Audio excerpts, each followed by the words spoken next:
Hello, everyone, and welcome to the third installment of the Greater Portland Inc. Road to Recovery webinar series. We're going to be discussing topics meant to aid in the moving of our region from economic crisis towards recovery.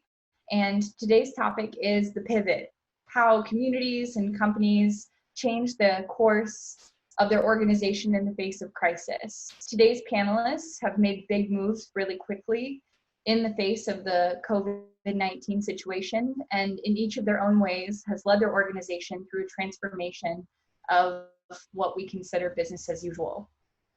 With us here today, we have Mike Williams, Economic Development Manager for the City of Beaverton. Give him a wave, Mike. Nat West, President and Cidermaker of Reverend Nat's Hard Cider. Ryan Moore, CEO of Ryonet and Allmade. And Shannon Stadey, the Economic Development Director for the City of Gresham. Thanks all for being here with me today. So I would like to start by giving each of you just a couple of minutes to introduce yourselves and your organizations and talk really briefly about the most impactful part of your pivot due to COVID. So how about let's also have you let the folks know where you're calling in from today. I'm in Linton. Hi from Northeast Portland. Let's start with Mike. Okay, hey everybody. My name's Williams, as Amy said, and I'm the Economic Development Manager with the City of Beaverton. So every city does economic development a little differently. So at Beaverton, I'm part of the Community Development Department. And there's 4 of us in the Economic Development Division. But we interface quite a bit with our urban renewal group, which we sit right next to. We have a lot of familiarity with them, as well as our planning and building inspectors and site inspectors and some transportation folks as well. So that's the context there. And I just like to say that before all of this happened, the economy was great. I think all of you know that, and we had very low vacancy rates in all of our property types. I was just looking at that last night. Even retail was below 4%, even with all the hand wringing about e-commerce. Even our retail real estate was full. What I'm learning through this is a lesson that I've preached before in real estate: how demand can literally change very quickly, and then the supply side takes a longer time to catch up. That's more so in real estate than in other types of businesses, because it takes a while for buildings to get built and to get planned and everything. But the world can change very quickly. And with that change, we feel that we needed to react quickly. And I'll talk about that a little later with a follow-up question that Amy's going to have for me. You need to react quickly. You need to have a lot of humility about that reaction. Make decisions, the best decisions that you can in the moment, but be willing to reassess again. And I think we're all learning that. The whole landscape is changing. It feels like it's different. I'm saying about every 2 weeks, a lot of our assumptions are changing about what's going on, and we're trying to reassess what we did right and what we did wrong and what changes that we need to make. So, and I don't think that that's going to change in the coming months. Perfect. Thanks, Mike. Let's move on to Nat. Hi, I'm Nat West, Reverend Nat's Hard Cider, and we've been in business now for about 9 years. Started the business in my garage, in my basement actually, then expanded into my garage. Was at home for about a year, and then we moved into the cider facility that we have now near the Moda Center. We're the City of Portland's largest cider company. We're a licensed winery, which also makes us the largest winery in Portland, larger than all other wineries combined, urban wineries combined. We're fairly large, but the Pacific Northwest is really the national hotbed for cider overall. So despite the fact that we're big in Portland, we're not big in the Northwest. There are larger producers in the Northwest, which are thusly national leaders as well. So when the coronavirus came along, we were primarily a distribution business. We sold, alcohol is a highly regulated industry in the United States. It's all state-based as well. And in Oregon, we sold our cider to a distributor, and they sold it to retailers, bars and restaurants and grocery stores. And that's when customers would buy from them as well. It's called a 3-tier system. And Oregon allows direct sale to customers. So when this thing started, we shifted to a direct sale model, and we still do distribution, but our number one customer went from being Columbia Distributing to being our delivery program. So all of you guys who've bought it. So that's been a huge shift for us. Columbia was about 60% of our business, and now about 60% of our business is delivery. So big pivot for us. Very good. Thanks, Nat. Okay, Shannon, let's go to you. Good morning, everybody. I'm going to answer your second question first so I don't forget. I'm calling in from Vancouver, north side of the river, at home with my children. Woohoo! 8 weeks. Woo! I am Director of Economic Development for the City of Gresham. As Mike mentioned, jurisdictions do economic development differently, and we're kind of in that same boat. So my team, I think both of them are on the call today, amazing ladies, Erica and Marlene. If you haven't had a chance to connect with them, you should. Our team handles economic development for traded sector companies only. So in terms of the retail commercial portion of our city, that's handled by our community development staff, which is separate from my team. Probably the biggest pivot for us in terms of a real pivot is providing support to that small business piece. So we really have ramped up our BRE program from a traded sector perspective, but that's what we do day in, day out. So the pivot has really come in providing additional support services for other city departments. Awesome. Great. Thanks, Shannon. Okay, Ryan, let's go to you. Also in Vancouver, I think. Vancouver, Washington, yes.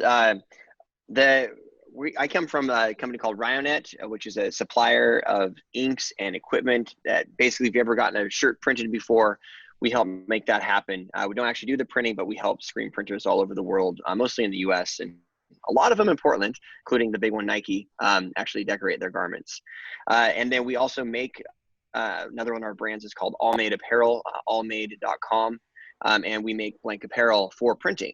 So the biggest pivot that we've had, and the most exciting thing is, like, I think I've always been an entrepreneur. I've been in business for about 16 years, and we grew very fast. I was like one of those garage success stories of like starting in your bedroom and then a year later having an $8 million a year company because you were the first one to be on the internet. And you've always like tried to find lightning in a bottle as an entrepreneur, and it's been really hard. Obviously, you can't do it. And this is really being torn down. Our industry went down when this hit over 80%, because all the events, all the sporting things, everyone that needs a t-shirt for anything is not able to sell and or use a shirt.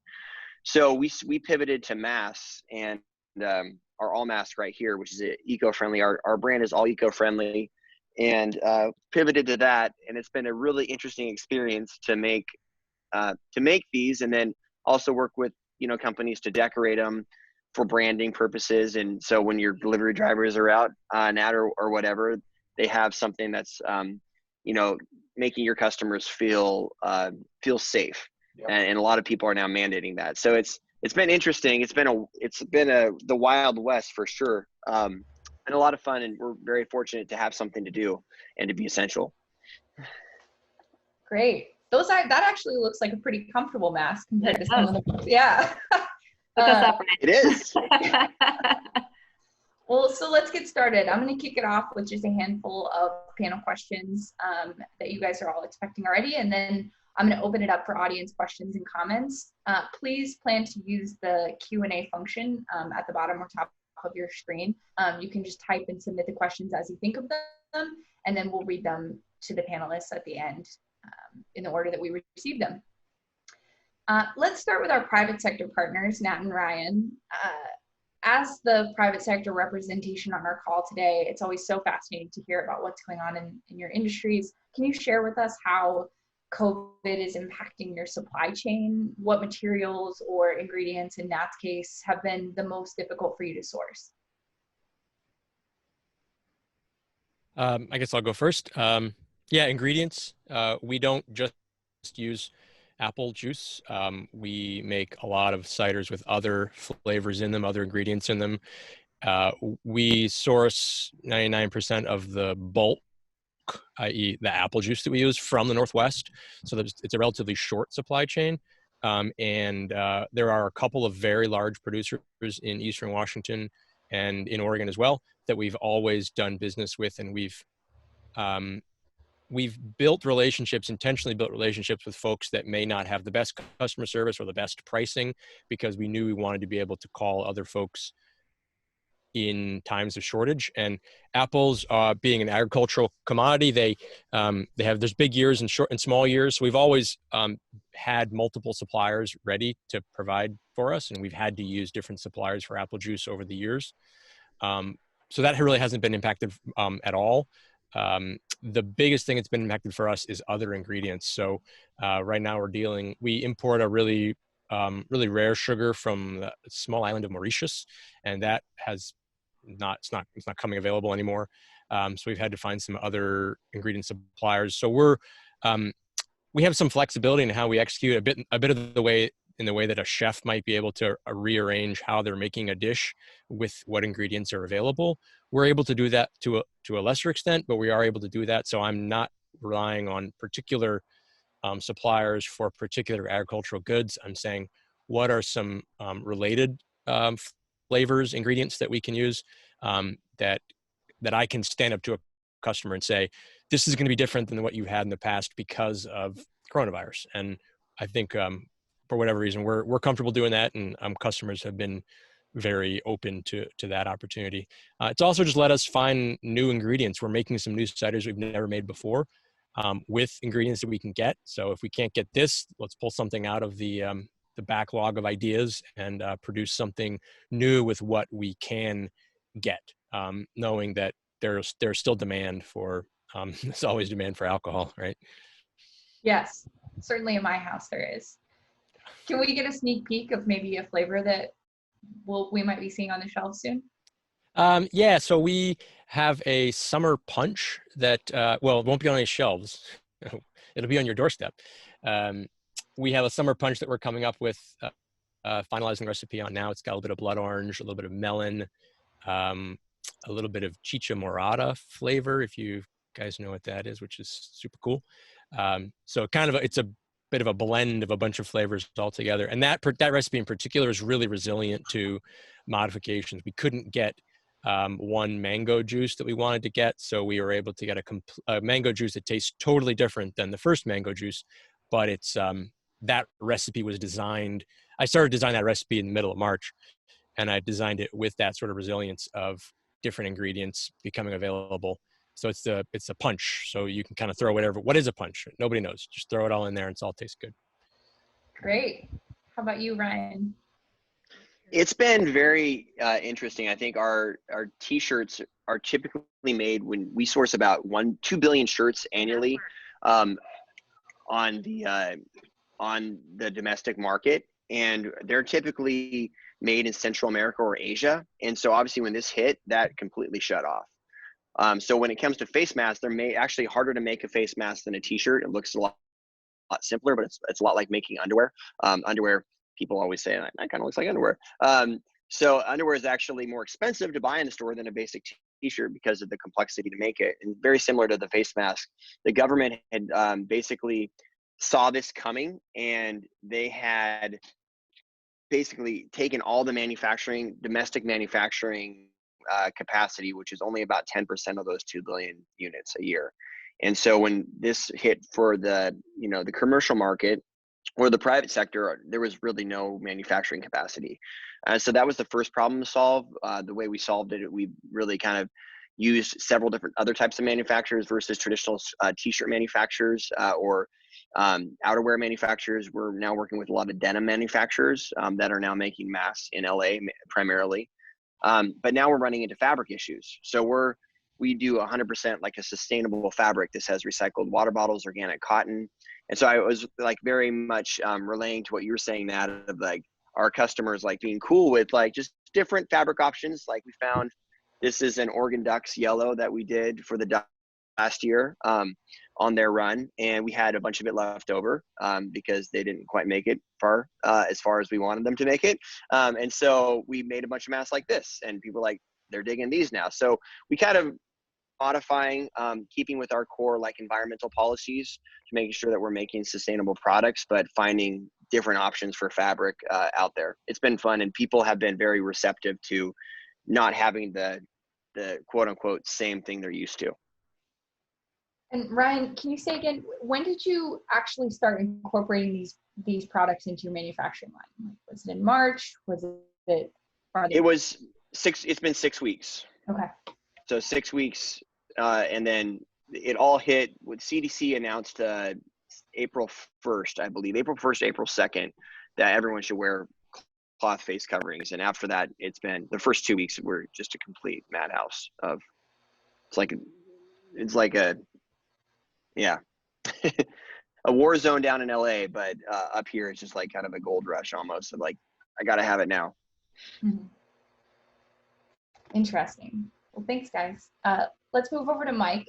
Mike, can you dive into Beaverton's approach and decision to focus your efforts on the downtown and retail-related businesses for your first fund? And how has what you learned from that first fund changed your approach for this second round? Yeah, thank you. Good question. So for better or worse, Beaverton went in with a very early grant program.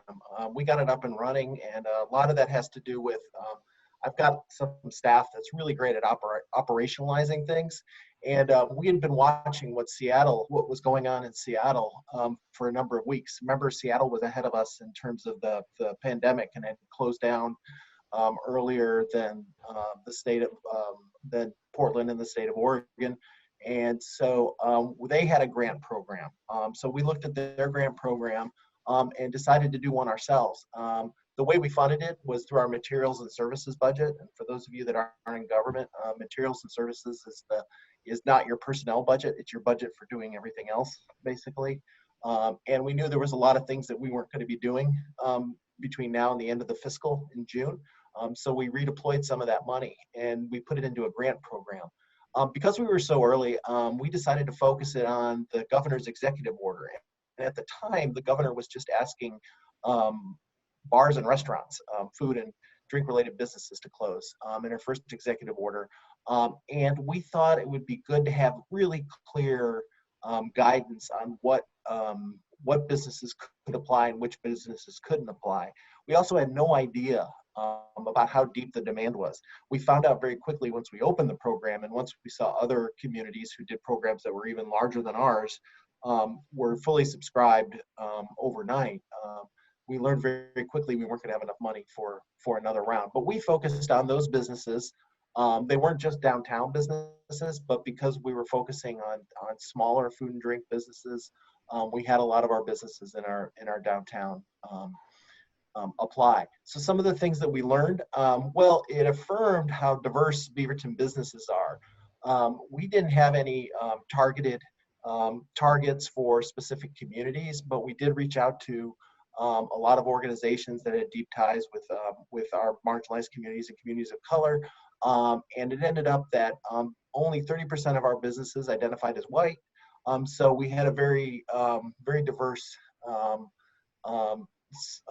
number of businesses qualify. It ended up being a good idea that we had the very clear guidelines.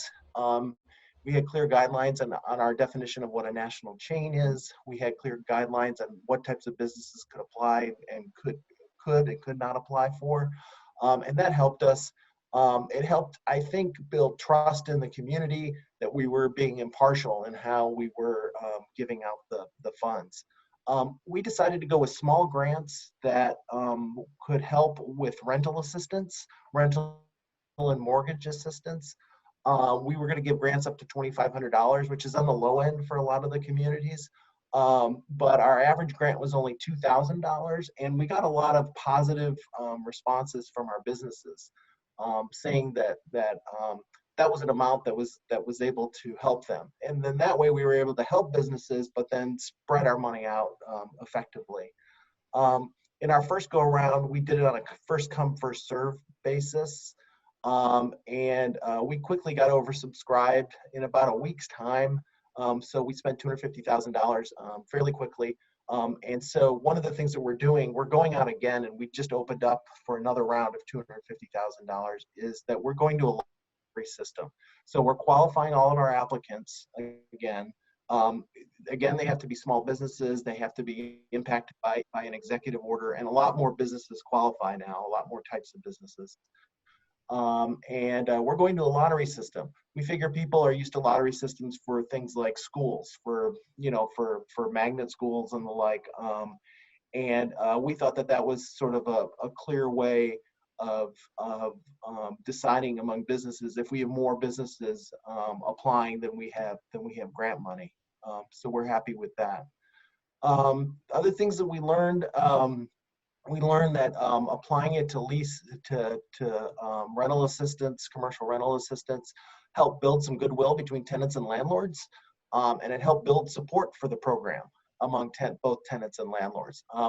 We then came in with some resources to help tenants and landlords work together. We understand that our funds are only going to help for a month or two, and then after that, if this does keep on going longer, tenants and landlords are going to have to find ways to work together, especially the ones that can't, especially for the businesses that can't reopen. The final thing that we learned is this money was not only helping the businesses and the business owners, but it was helping their families. A lot of these small businesses, they provided statements of need, how COVID had impacted their business. And we've got 35 pages of these statements of need from all the almost 400 businesses that applied to the program. And we got comments over and over again talking about how they were having to make tough decisions between paying their mortgage or their residential rent versus their commercial rent, between feeding their families and paying for commercial rent and utilities, and that this money would help them and would also buy them time. I mean, a lot of these businesses, when the closures happened, were just left spinning, and they didn't know what to do. And we feel like that this assistance was real critical in helping them get over that shock and try to plan and find ways to cope and get through this. That's great. I'm looking forward. I think that the lottery system seems very fair, and I'm looking forward to seeing how that works out. I know that there are a handful of other communities doing it that way, and so I think that it's great that communities are learning from each other. Yep. and changing their approach. So, and I know, Shannon, that you guys also had a food and restaurant focused retail grant. If we're just going to switch over to you, feel free to also talk about that program, although that wasn't necessarily the focus of your team, but the economic development team in Gresham has rolled out an extensive business retention campaign. I know that that's something that you guys already do a lot of, but you really dug deep on that. What are some of the high-level themes that you're hearing from your traded sector companies in Gresham? And can you share who's doing surprisingly well and how you're supporting the companies that are struggling? You bet, Amy. Thank you for the question.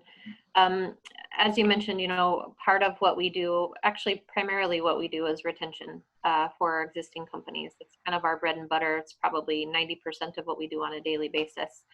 So when COVID hit, certainly that was our primary focus, and our team reached out immediately, both by phone and by email, to just check in and see what kind of impacts we were hearing.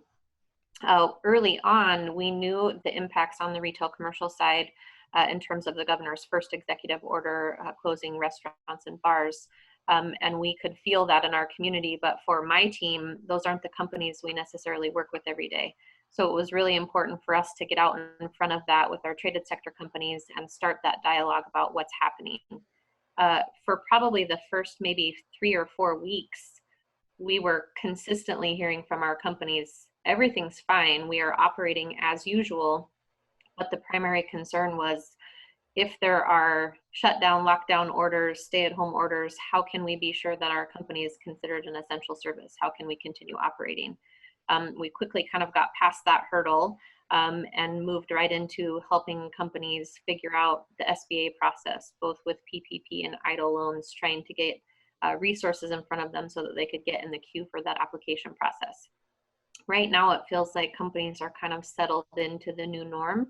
What we're hearing primarily are concerns and questions, and even some best practices about how to implement physical distancing on the manufacturing floor, how to make sure that your employees are educated about what kinds of practices they need to be sort of upholding on the manufacturing floor, and really kind of trying to figure out what programs moving forward are going to be necessary.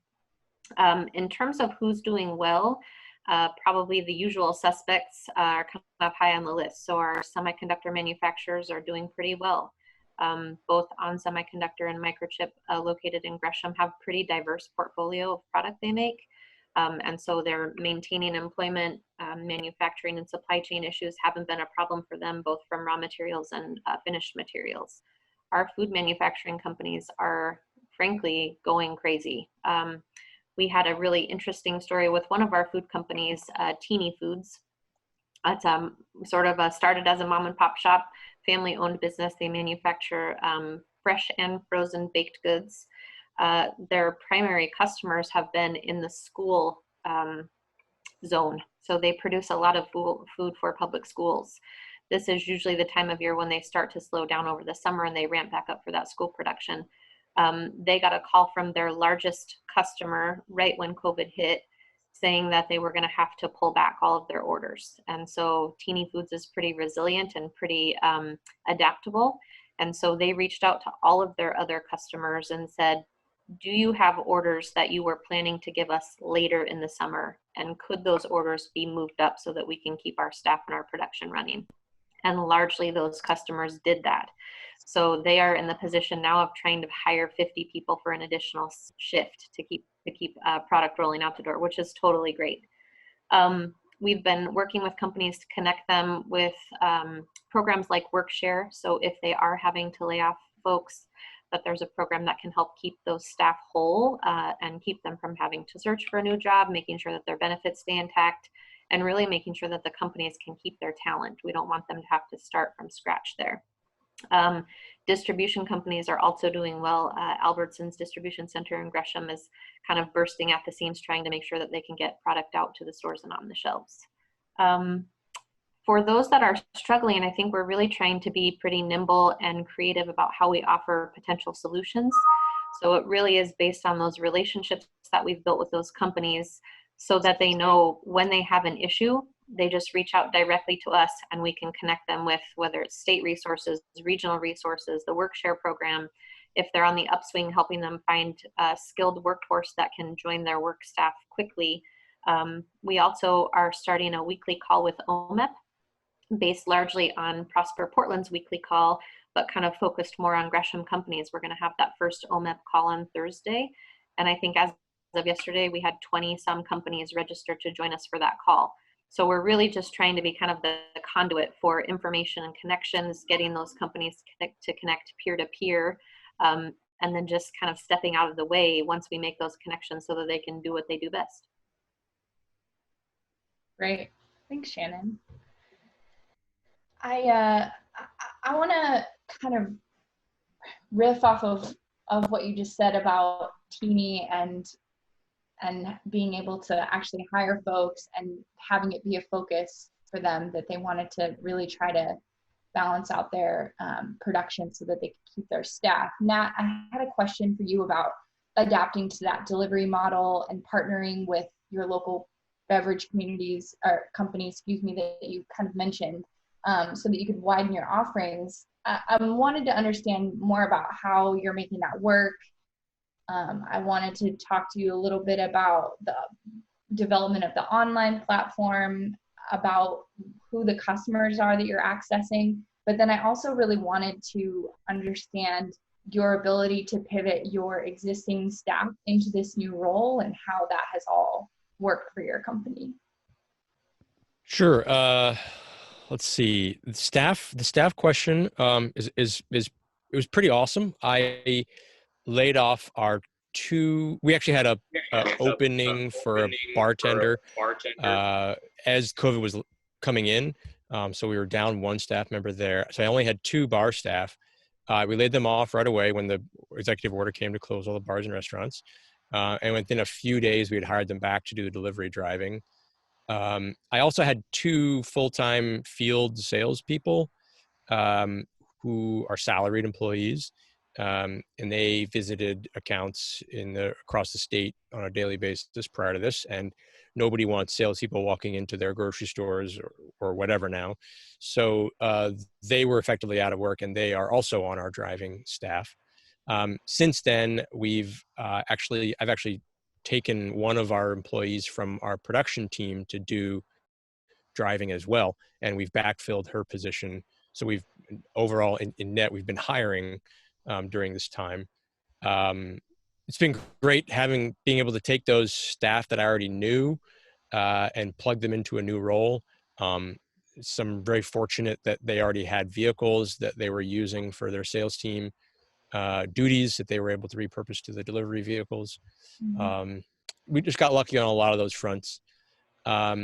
The e-commerce thing we're currently using Square. We use Square card reader for our in our tap room, and Square has a easy website builder that I put together just in a couple of hours on March 19th, and it's been great for us. It's been able to grow. I've done a ton of programming on the back end to create a routing system. So our e-commerce system just spits out orders. It doesn't have any concept of geography or order time or efficiency of routing or anything like that. So we use another tool called Routific, which was actually recommended to me from some people who know the back end of Milk Run, the local grocery company. They also use Routific. So I was able to get set up with Routific really quickly. Routific just basically takes a list of addresses and geolocates them on a map, and then provides optimal driving route to cover all those stops within any time parameters that you have. So it's been a relatively quick transition for us to get a completely new business up off the ground. I think the most exciting part about it is that marketing prior to a direct-to-consumer business, was very difficult. Did we buy an advertisement and see an uptick in sales? Sure, but it had to be a big, explosive advertisement, and I don't buy those. But now I can flip a switch on a social media ad, and within a few minutes, I can see an order come in that's directly related to that social media ad that I published. Or we were talking before this started about a newsletter I sent out last night for a Mother's Day combo of flowers and cider. I sent that email out at 6:30, and by the time I went to sleep, I had like 15 orders. So it's that immediacy that my business has never had, the direct connection with customers that we've never had, which has been most exciting to me and the most motivating for me to get up and keep working, keep trying to find solutions, and ultimately just keep trying to find customers. So, we took a huge hit coming into this. Our business was about 50% on premise, so bars and restaurants primarily. And so that dried up to 0. So we took a 50% cut right there. And then we took about a 30% cut in grocery because we're not well represented in grocery. When this whole thing came down, grocery stores overall business went up. And when a grocery store grows their revenue, they want to shrink the number of SKUs they're carrying. It makes a lot of sense that you want to carry the top items in any one category because you're restocking so often.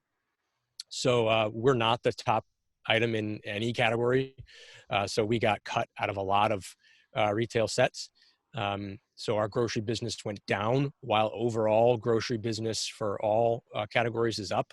So that was super frustrating. So we're coming at this from a huge deficit. So while the delivery program has been wildly successful on its own, it hasn't, we're not net positive on the business for the year by any means. And we will not be, no matter what the delivery program does for us. Well, maybe I can keep dreaming. Well, as a new customer, I will shamelessly plug that it is extremely convenient. Yeah, I think, that convenience, delicious. not only are we doing the, heavy social media impact we're doing something that nobody else is really doing in the beer program in Oregon right now is same day deliveries. There's only one Barrelick is doing same day deliveries, and we're at about 90% same day right now. And we're doing about 500 deliveries a week.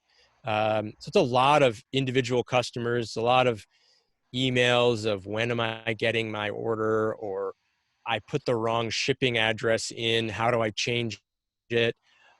Or do you need to see my ID when you deliver it? So we've gone, I used to sell a truckload at a time to one customer with one email, and now I sell a single 6-pack with 3 emails.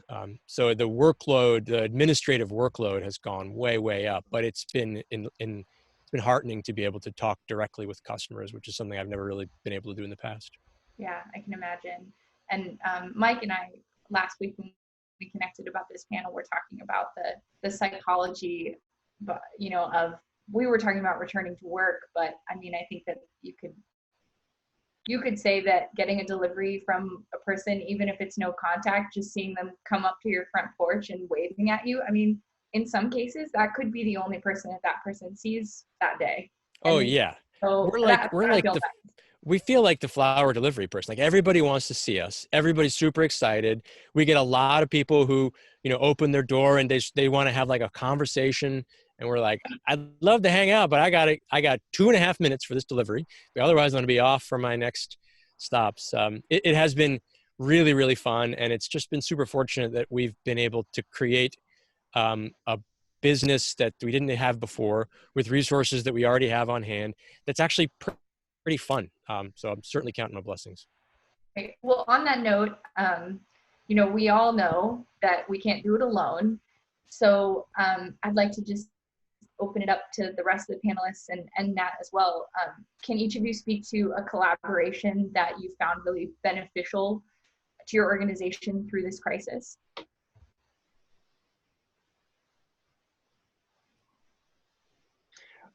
I'll speak to 2 things. First of all, I just want to give it up to Mike and Shannon, because we're not in Gresham, we're in Vancouver, but our local support system, like what you guys are doing, has really helped us out a lot. So I've seen a lot of local businesses come together. On the mass, a lot of people want them decorated. We don't decorate, but we have a lot of customers that do decorate. So we've been able to keep 2 local small businesses very busy doing decoration for large companies like Pacific Office Automation, and even like, some major, FedEx, Starbucks that want stuff decorated.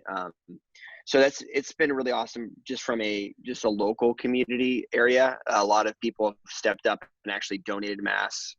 We donate 10% of all of our sales back to mostly local PPE needs. And so it's been awesome to see people come forward and actually donate even more. So the local collaboration and the support from the city and the Economic Development Council that we have here locally in the Chamber of Commerce has been amazing, as well as media outlets and stuff, like helping get the word out. So really cool. Great. Yeah, go ahead, Shannon. Sorry, Mike, talk right over the top of you. I would sort of echo what Ryan said, just maybe from a different perspective. I think in the Portland metro region, from an ECDEV practitioner perspective, we collaborate a lot. We work together a lot. We all really like each other. It's like a big family. And during this time, it has felt more like a family. So we are connecting with our peers across the metro to ask questions like, Mike, how did you fund that grant program? How are you doing that? Connecting with folks like John Southgate. I don't know if he's on the call today, but he and I had a great chat about how we could collectively answer some pretty critical questions moving forward once we get to recovery. So it feels very much like that family connection that we experienced before is even tighter now in terms of the work that we do. That's pretty rewarding. Yeah, I have to say that that the collaboration has been made a lot easier, especially with the folks that we already had a relationship with, and then working online and working from home and working remotely there's a lot of efficiencies to it that we're finding out. But those efficiencies mostly happen because we already have an established relationship. And I know you weren't looking for this, Amy, but I think the collaboration that GPI has the work you put into that collaboration has helped in this crisis because we know each other, trust each other, and we're working better with each other. So that's been a real help, and just all the help and sharing of my colleagues across the region has just been great. I mean, the other thing within the city, it's amazing when we've got our grant program going, how the other departments, the finance department, our IT department, and just chipped in and worked faster than they've ever worked before. I think they felt it viscerally, what was going on out there and in the community, and they just wanted to help. And we got systems going. Getting us a grant system, a government program up and going is not an easy thing, because of all the boxes you have to check and the fairness you have to think about. And we just had all of our departments within the city working at lightning speed.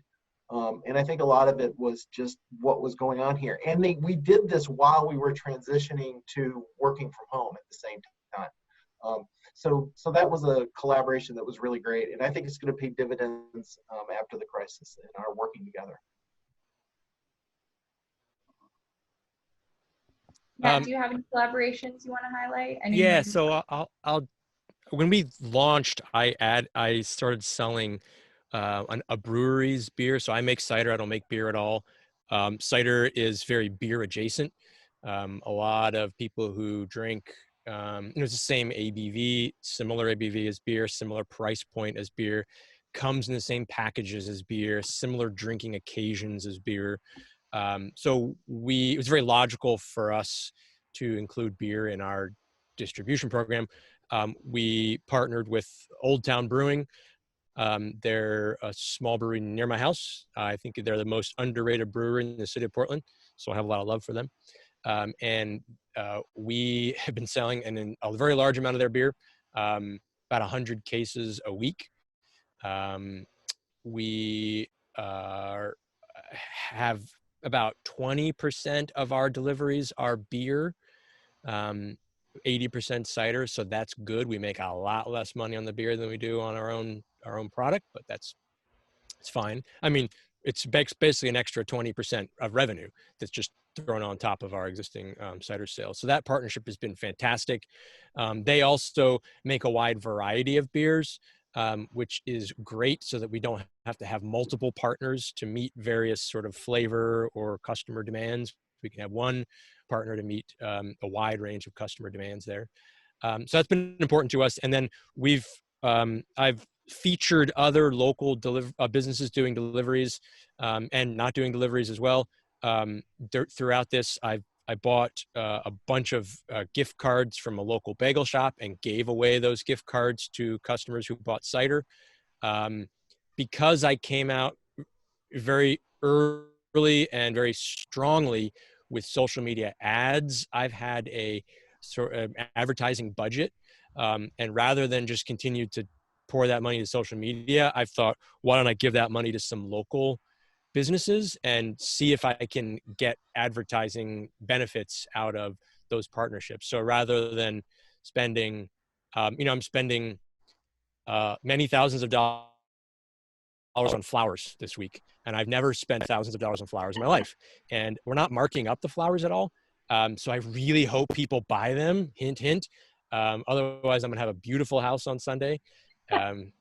So it's been trying to figure out how to take some of those advertising dollars and put them into other people's pockets and grow the message beyond my business, bring other people's businesses more closely working with ours for benefit of us both. So, the bagel guy, the milk run guy, working on a partnership with some other folks that don't do alcohol, but have sort of related home delivery businesses as well. So that's been really, really important to us and pretty fun too. I mean, how many times can I just tell people, buy my cider, buy my cider, buy my cider? I'd rather say, hey, check out this cool person doing something else. Help us support them by buying my cider. Great. Well, it worked on me, like I said, so. Good. I'll find something for everybody. You got to deliver to Vancouver though. Yeah. We're working on it. There's alcohol regulations, and we can't just deliver to Washington. It's Oregon, the OLCC, thankfully, pivoted really quickly. They started to approve alternative ways of selling alcohol. It was very hard to do same-day home deliveries prior to this, and they relaxed a bunch of regulations for it. So props to OLCC. Washington State Liquor Control Board is not moving as quickly. So it's been a bit of a challenge to try to get that. And I don't want to have City of Portland delivers same day, Vancouver is next day, because that would be a logistical nightmare for us and really unfair to Vancouverites. So we're working on it with them. I'm sure we're going to get it. It's just a matter of waiting. Well, we're all about regional fairness here at Greater Portland, so we appreciate that perspective. So I do, I have more questions and I want to keep going, but I do want to just remind the folks listening in that if you have questions, type them in the Q&A function or in the chat box. I think that there's one in there right now for Nat specifically. I don't know if you're going to type your answer, but we can read it at the end too. But just a reminder to submit your questions for the end. That is my current and pressing need. And that is my next question for all of you. What is your current and pressing need? Nat needs to get rid of his flowers. Nat needs to get rid of some flowers. Yes. You need to buy flowers. Yeah. We are in the same boat. Like, you have to kind of plan ahead. Otherwise you don't have any flowers to sell. And then if you don't have the flowers to sell, you're not going to take advantage of that opportunity, which is, so we have a lot of mass. So we're looking for partnerships and both retail and wholesale to people that need, whether it's for personal use or for corporate use, a mask. So that's our biggest needs. It's scary for the longest time because the supply chain was so backed up, we couldn't get any, and now we're getting a lot, and so we need to find avenues to move them. I really liked what Nat said about the OLCC changing the rules so you could sell in different ways, and that's something that we're looking for. We're looking for more flexibility in our regulatory environment. We want to keep people safe. We want things to be done fairly, but if we can offer a little flexibility through this crisis and in what we do and how we do it, and allow businesses to maybe for restaurants and breweries, when they do reopen but they need to do social distancing, allow them to spill out into the sidewalk or maybe take over a parking space in front of their business, and make those regulatory changes so they can do those things. But the thing is, we need to have a lot of urgency in state and local government, and move quickly so the businesses can take advantage of these things. So that's what I would ask for. Yeah, Amy, I would chime in kind of along Mike's comments. I feel like we need a crystal ball right now because we all have this sense of urgency about how to address sort of where we are now in the response phase. But as local practitioners, we're being asked to plan ahead. So when we get to that magic recovery stage, what does it look like? And we don't know what we don't know right now. So to Mike's point, we are looking at ways to be flexible, both in terms of retail, commercial reopening. Just like Mike said, can we allow folks to spill out onto the sidewalk? Can we allow curbside pickup and delivery? But also kind of longer term, from a real estate perspective, I think the way that traded sector companies operate is going to change. And so from a development code perspective, can we be more flexible about concrete tilt-up kind of spec warehouse space? Can we be more flexible with vacant retail space in our centers and corridors to allow uses that are traditionally considered industrial, like an e-commerce distribution facility? So we are trying to plan ahead as best we can and figure out ways that we can be ahead of the curve, so to speak. But some foresight would be great. I don't think the magic 8 ball is the answer, but kind of getting to that point is where we need to be. Sounds like there was a question from Anna kind of related to this very topic. Do you expect any of the pivots you made in this pandemic to continue long term? I don't see how the OLCC, to be very specific, will pull next same day home deliveries from businesses. That would be a catastrophic move from them, and I would show up with pitchforks and torches outside the office if they did.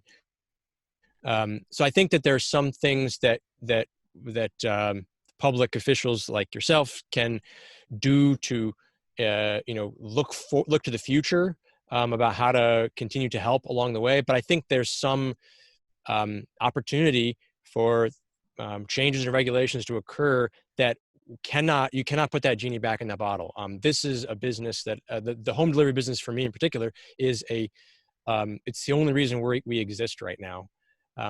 And how can we continue to do home deliveries if everybody goes back to work?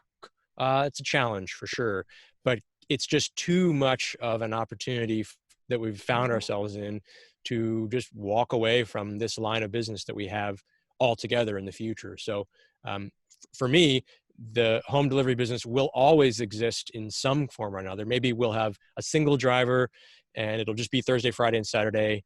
And maybe there'll be a high minimum and maybe it'll be next day delivery or whatever. But it's certainly been an eye-opening experience to have that direct-to-consumer relationship that we've never had in the past. And we will for sure always have that going forward. Yeah, I would jump on that, Nat. I think somebody mentioned on a call yesterday, suggesting that we go back to normal is like suggesting that we get rid of our Amazon Prime and go back to like 3 to 4 day delivery. All those things. Yeah. We're not going to do that. And I think for us as an organization, for the city, and I know there are a lot of public sector and quasi-public private sector partners that are having the same conversation. Right now, the city of Gresham has 40% of its workforce working remotely from home. And frankly, for a lot of those folks, my team included, it's working really well. Do we like it a whole bunch? There are days, but why would you ever go back to a scenario where you force everybody back into a single facility? This gives the organization a lot of flexibility and a lot of efficiency, frankly, for a lot of folks that can continue to work remotely. So I'm with you, Nat. I think there are a whole bunch of things that we're just not going to go back to because it's not the smartest choice. Yeah, Shannon, you and I were chatting about this, and I think that the transportation benefits alone, along with some of the health benefits, especially if we're just thinking about a normal cold season, of considering that maybe you don't have to come into the office when you have, and I'm guilty of it too, going in when you're sick. You don't need to. You can take all your meetings video conferencing, and it's actually very effective.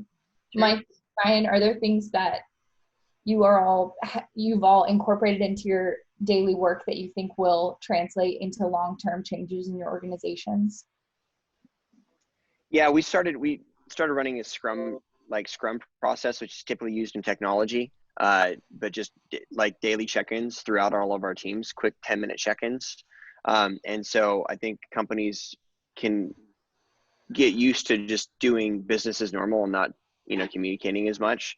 And that's been huge. We've had to do that. Now it's virtually, but whether it's virtually or physically in the future, I would see and hope to see that continue, just the way a football team huddles up after every play. Mike, anything? Yeah, I just think the working remotely has worked for my team as well, has worked well. I think probably Shannon and I are experiencing the same thing. I think with these technologies, we can have very efficient meetings. We're saving a lot of time driving. In economic development, you drive around and you go to a lot of meetings, so maybe we could, maybe that partners meeting every once in a while we could do online, Amy, with GPI, and that would just, save an hour of drive time. And there's other ways of sharing documents. The city's really getting on board and migrating us all to tools that we can collaborate better. The city has been, the city of Beaverton, city's technologies tend to be very conservative because they're very worried about security. Whole cities have been taken ransom by hackers. So we tend to be a very careful bunch, but the city of Beaverton now is going all in on the types of tools we need to work remotely as well as share. We're going to be having, brand new technologies like instant messaging among each other is something that I used well over a decade ago in another job. But nonetheless, we're going to be getting it very soon, and we're really looking forward to all the productivity gains that we're going to have.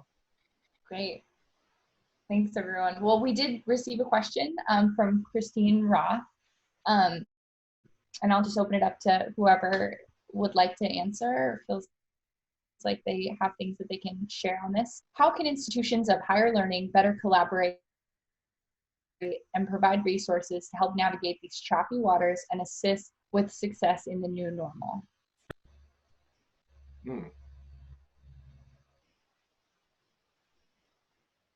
Well, I do think that the institutions of higher learning already have the collaboration software. Most of them are on Google, and I do think that moving from kind of a classroom model to a more remote model will work for many of them, more so for the older students than the younger students. I could imagine having a second grade class online, but I do think that there will be new skills that will be needed in order to kind of work in this new paradigm. Mm-hmm. Yeah, Amy, I would also add, we work often with the community college in Gresham, Mount Hood Community College, and other higher ed partners, trying to connect them with our traded sector folks in terms of customized curriculum or new job skills that we can share across industries. And I think now more than ever, we need our higher ed partners at the table of that conversation. We can make those connections with companies and we can relay that information secondhand to our partners, but having them with us would be really helpful in terms of solving some of those problems on the fly. And we've had some success with that in the past, but I think we're going to need to focus even more so on that in the future.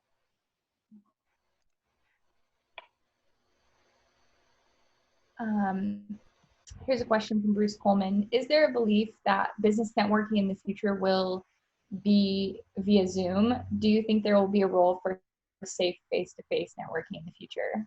I think, of course. I think so much of what we do at GPI is working, for me, at least personally, and my team, because of the relationships that we've already formed face-to-face. But I'll open it up to you guys. I would agree. I think face-to-face interaction, we've been able to stay open. So like about half our team works remote, and then half the team comes in and works in the office. And some of the team that's been at home have been like, when can I come in? Let me see people.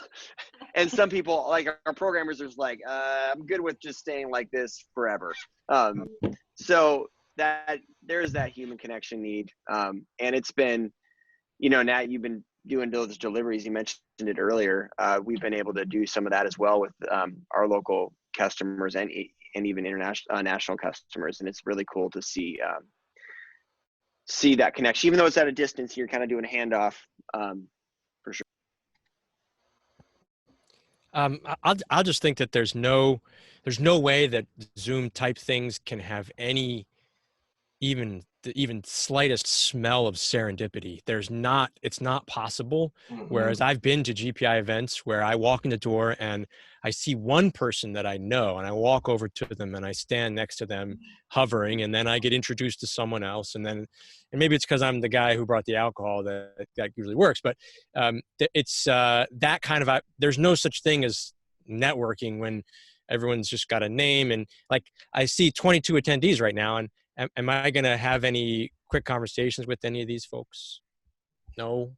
Anybody wants to email me, feel free. My email's on the website, but that's not the same kind of networking as meeting people and having conversations that you would never have had otherwise unless you were in person. So I think there will always be an opportunity for that, but I think it can be done safely face-to-face by just standing 6, 8, 10 feet apart. So I'm looking forward to that. I'm actually doing one on Friday. We're doing there's a guy who used to run live beer podcast where he gets together with brewers and they just drink beer. And so he used to run it on Facebook Live and Instagram Live all the time. He's still doing the exact same thing. You're just sitting pretty far apart in the bar. So he had a wide angle lens on his camera now, where it used to be kind of a tight shot. And everything else about it is completely the same. So on Friday, I'm going to go to a bar and have a beer for the first time in like 8 weeks. So I'm really excited about that. And I'm just going to have to sit pretty far away, but it's a guy, I don't know him at all. So that's going to be, the first opportunity to do sort of safe face-to-face networking, so to speak, over a drink. Well, I thank you all. I was very much in need of some virtual human contact. That's the best that we can get right now. And I'm looking forward to seeing everyone in person, hopefully soon. I wanted to thank all of our panelists for joining and sharing your perspective and taking the time. And I also wanted to thank everyone who was able to tune in.